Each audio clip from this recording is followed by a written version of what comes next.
2025 was really the renaissance year of gaming for me, and I've been gaming since the SpongeBob platformer came out on the PS2, so that's saying a lot.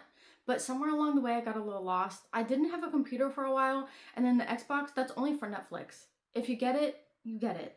But I did buy myself a brand new computer about a year and a half ago, and then about a year ago is when I started finding some really good online communities, and the combination of those two things got me back into the world of gaming fully. So in no particular order, these were 3 games that grabbed my attention this year, and I will give a slight spoiler warning. I'm not going to go super in depth on any of the plot points or anything like that, but if you don't want to know anything about the stories or pros and cons of these games, you might want to scroll away, and I'll see you on the next video. First off, I want to talk about Lake. Lake is very much a story-based cozy game. You're playing as Meredith, and she lives in the big city, but she's returning to her small little quaint hometown that's based on a lake, if you haven't guessed that. You're going to be filling the shoes of your dad for 2 weeks as a postal carrier. So the premise of this game is that you're delivering packages and mail to the residents and the businesses around this lake, right? But there's a lot more to it than that. It's not about the mail. There's a lot going on. You have a good mixture of seeing old faces that you grew up with, you reunite with one of your best friends, there's some new love interests going on, you have choices there too. So, spoiler alert, but I chose nobody. So, whatever that means. There's a plot about having to save the lake from new luxury apartments being built. You have the option to join a drug ring. So there's a lot going on here. One of the draws of this game was definitely the art style, and then the soundtrack was at first, but you slowly realize that there's about 3 or 4 songs in this game, and they just go on repeat endlessly. So if you want to play this game, listen to it a little bit, and then maybe turn on your own Spotify. That was one of the only downsides for me personally. The other downside is I think some of the characters were a little too shallow. I think that they could have cut a couple of characters and put that effort into the other character storylines, if that makes sense. But overall, this was a really great game, and I actually would play it again because it's choice-based. You can come up with a whole different outcome. You know, at the end you get to decide, do you want to go back to the big city or do you want to stay in your hometown? Next up, let's talk about Dispatch. Dispatch, you either hate or you love, I feel like. This was one of my favorite games of the entire year. It is a choice-based game. You are playing Robertson III, and you're a dispatcher for heroes. That's the premise of the game. There's a lot more to it story-wise, and I don't want to ruin too much, but the art style of this game is truly what drew me in. It's very much comic reminiscent, right? That's kind of the whole point, but the characters are what's going to keep you there. Again, I don't want to ruin too much. You just have to play for yourself and see kind of like the magic of this game, I guess, not to be dramatic, but the characters, like, I felt like I was playing the game with these characters, and I kept wanting to return. When this game was originally released, it was released episodic. So it came out 2 episodes a week, and there's 8 episodes total.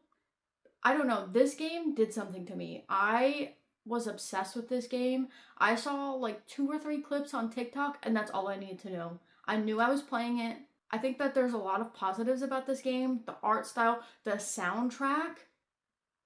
If you're a streamer and you played this game with the DCMA turned on, go listen to the whole soundtrack, because that shit, they did their thing with that soundtrack, okay? Character development is really well done. There are some downsides. I think some of the characters, kind of like Lake, are a little too shallow. I think they maybe could have cut 1 or 2 out, but I digress. One downside to Dispatch is that it was $30, and I think that that was the most expensive game that I paid for this year.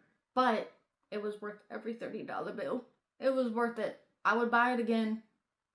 They need to make a season 2. Really great game, really great characters. This is kind of a hot take because there's a lot of voice actors in this that you're going to recognize.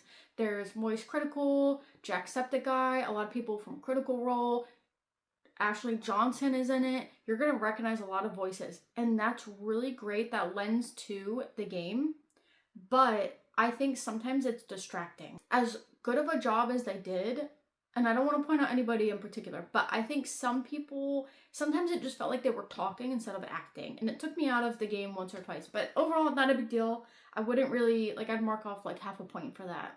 Lastly, I want to talk about Animal Crossing, and you're gonna have to stick with me because I was playing Animal Crossing City Folk this year, and there's just something about the old Animal Crossings. They have so much character and depth to them that New Horizons just doesn't have. But I'm bringing up Animal Crossing because of the New Horizons update that's coming out soon. I think that that's going to get a lot of players who were already playing New Horizons back in the COVID days back into the game, and then I think it's also going to pull new players in. So I think it's a win-win for everybody. If you're not dead set on playing New Horizons, I think you should either return to or check out some of the old games, like City Folk. The characters in the game, their dialogue is so much better. They're gonna bully the fuck out of you, so just be warned, okay? But there's so much more depth to the game. If you've played the old Animal Crossings, once that soundtrack hits, you're back in 2008, right? But you didn't have to pay for the recession back there, so times were better. I can't recommend Animal Crossing enough. If you haven't checked out Animal Crossing yet somehow, I think 2026 might be the year. So those were the 3 games that kept me logging back into the computer time and time again and will keep me logging in 2026. If you have any good recommendations, drop them in the comments below because I'm always looking for new games. And I'll see you next time.